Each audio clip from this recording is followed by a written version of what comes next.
Kwa mitokoto ya mwambao, tegea Radio Coast. Radio Coast, fichua wazi.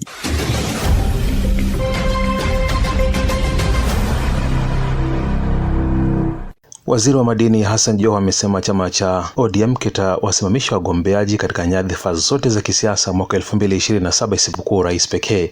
Akizungumza leo katika sherehe za Eid al-Fitr katika msikiti wa Kulthum Kizingo hapa Mombasa, Waziri Joho amesema hatokubali ODM kuvurugwa kwa ndani na wasio na maono kwa chama hicho. Nataka nihakikishe kwamba ODM as a party will field candidates in all positions. The one that we are negotiating on, the only one is the president or the presidency for that matter. But in terms of other candidature, as ODM there shall be candidate. Aidha ameapa kuwafanyia kampeni kali wanachama ODM mwaka ujao, akisema ODM ni chama kubwa chenye wafuasi wengi. Vilevile waziri huyu amepuuzilia mbali siasa za ubabe hapa Pwani, akisema hazifai kwa sasa, huku akiwataka viongozi kuangazia siasa za maendeleo. Our trajectory is about the unity of the people. Watu wakae kitu kimoja, mambo yetu yafanywe, maendeleo yaje, tuisabike katika taifa. We want to be counted.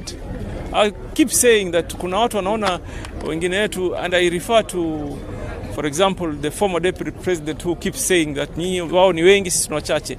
So my clarion call ni kwamba wataka wajue wachache ndio wengi. Baadhi ya wanasiasa wamekuwa wakishinikiza UDA na ODM ziweke mkataba wa kutosimamisha wagombeaji katika baadhi ya maeneo kwenye uchaguzi mkuu wa mwaka ujao. Mimi ni George Otieno na hii ni Radio Coast.